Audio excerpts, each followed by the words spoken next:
welcome to the Beef Edge, the Teagasc Beef podcast, for all your latest news, information and advice for Irish beef farmers. I'm Catherine Egan, and on this week's episode, I'm joined by Orla Keane from Teagasc Grange to discuss herd health and parasite control at this time. It's a good time of year when calving is over for a spring calving herd, and before it starts on an autumn calving herd, to review the herd health plan. Yes, now is a good time of year to review the herd health plan. And I suppose there's a few key aspects that you're looking at in terms of herd health planning. So the first one is disease prevention. Look, we all know that prevention is better than cure, and preventing animals getting sick is better than having to treat for the disease.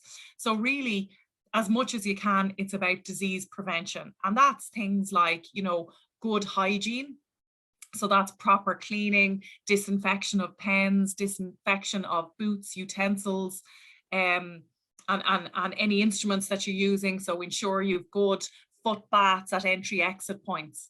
Another key point when it comes to disease prevention is vaccination. So there's a number of different vaccines out there for example, clostridial disease, respiratory disease. So again, in consultation with your vet, using vaccination where appropriate to prevent disease is really important. And of course, using testing as well. Knowing what diseases you have on the farm is really important in helping you prevent them or manage them. So keeping good records is going to be a very important part of that. Now then, of course, you can always bring in disease. So biosecurity is important. Now, the best way to prevent bringing in disease is to have a closed herd. That's maybe not an option for a lot of people. So if you are buying in, just try to limit the number of sources that you're buying in from, or try to buy from herds with a known high herd health status where you can. And when you do buy in stock, isolate them for 4 weeks before you mix them with the home herd. So all of these are kind of key ingredients of a herd health plan. You mentioned there the importance of biosecurity and hygiene, Orla.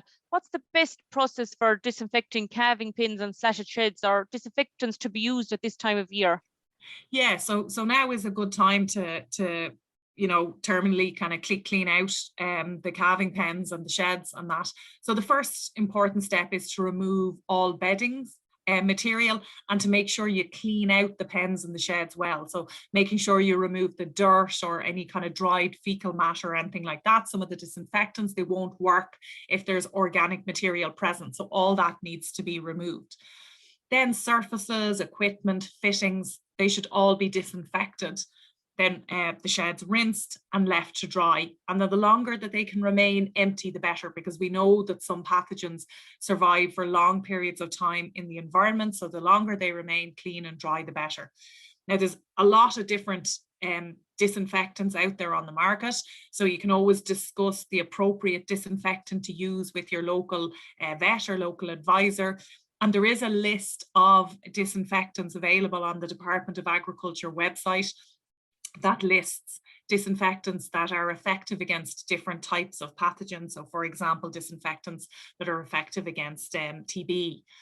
And it's really, really important when you are disinfecting that you follow the correct instructions for the disinfectant that you use. So disinfectants will differ, and they can differ in a different ways. So they might have to be diluted differently. Some of them will kill some types of pathogens.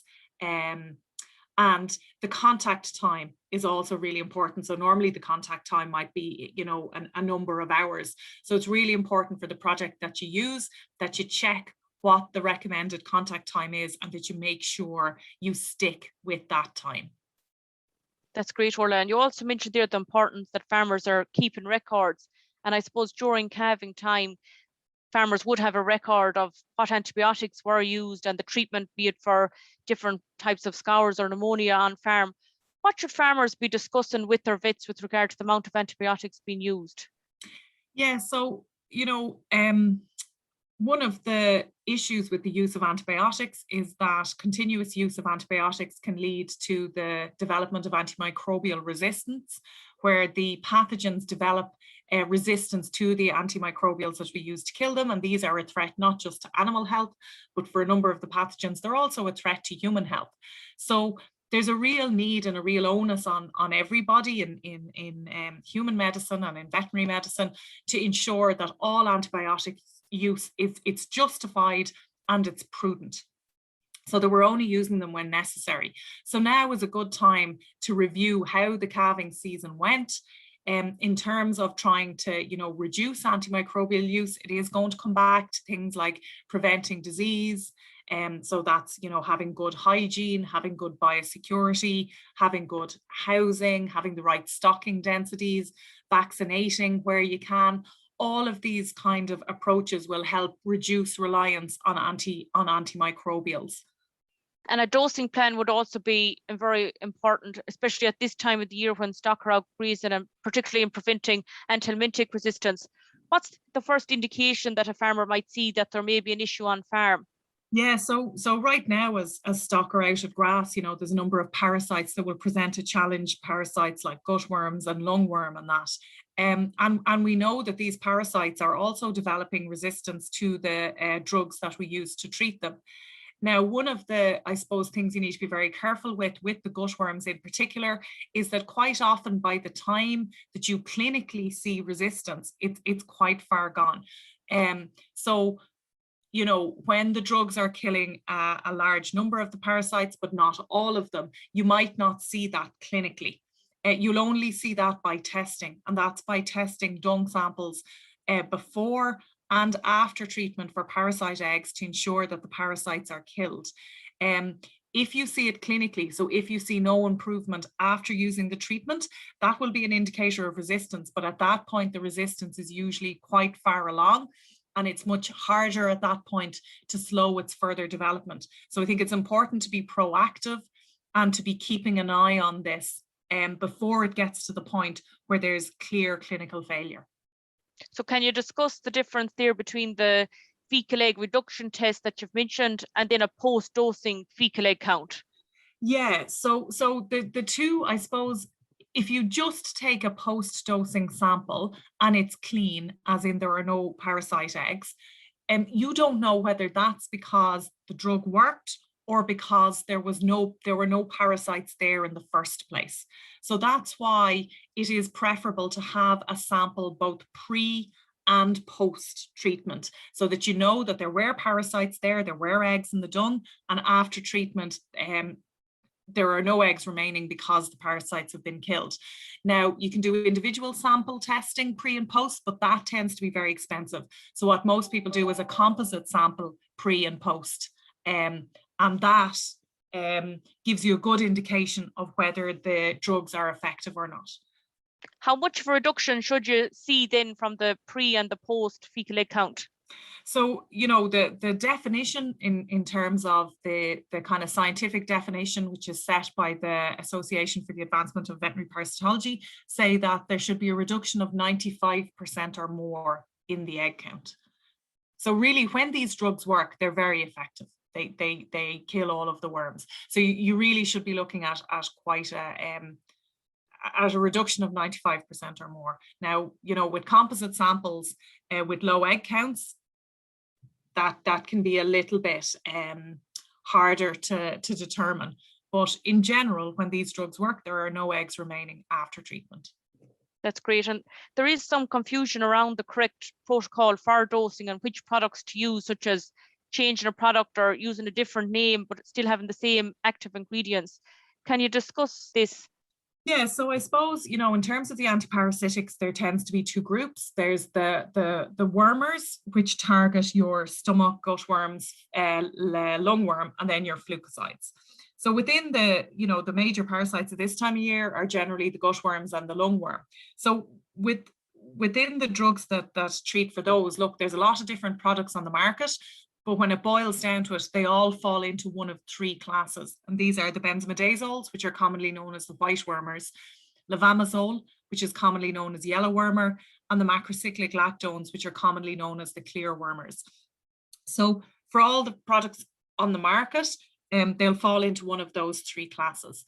And so if you want to change the product that you're using, it's important that you change the class, not just the brand name, because all of the products in the same class, they act the same way. They kill the worms in the same way. So what that means is generally if a worm has resistance to, for example, one product in the white class, it'll also have resistance to the other products in the same class.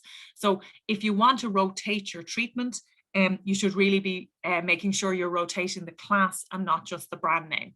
Then the flucicides are separate again. There's a number of different flucicides. And I suppose the important thing to bear in mind there is that generally your gutworm, lungworm are a problem, this time of year. Your fluke is a problem later in the autumn and the winter.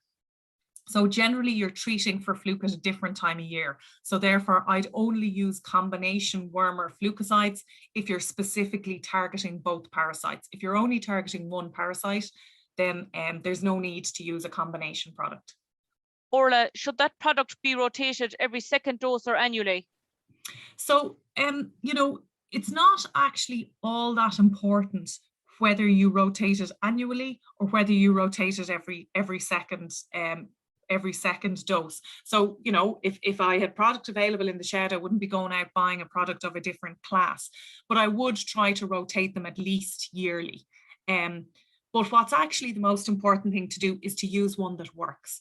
Use a product that's effective on your farm. So in terms of product choice, that's probably the key thing to know, is what works on your farm, and then use the products or the classes that are effective on your farm.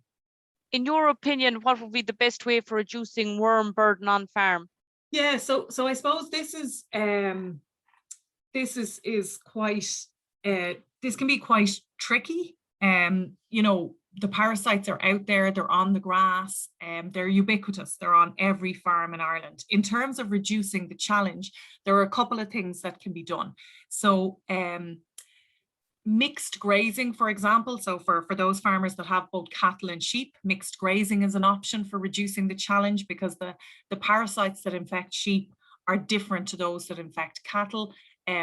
Well, the lung and the gutworm parasites are different.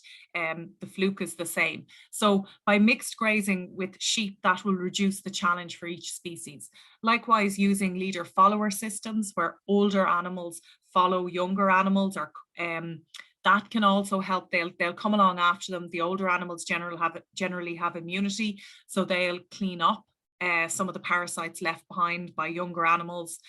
And also using things like, cleaner ground, so ground that is less contaminated with parasites, so things like reseeded ground or silage after grass, they'll all help reduce the worm burden. But to be honest, there's limits to how far that will go. So treatment may be needed at some point. But it's just important that when that treatment is given, it's given appropriately. So it's given to the right animals at the right time, and at the right dose rate. Orla, a number of farmers in the past week have noticed that some of the spring-born calves are coughing.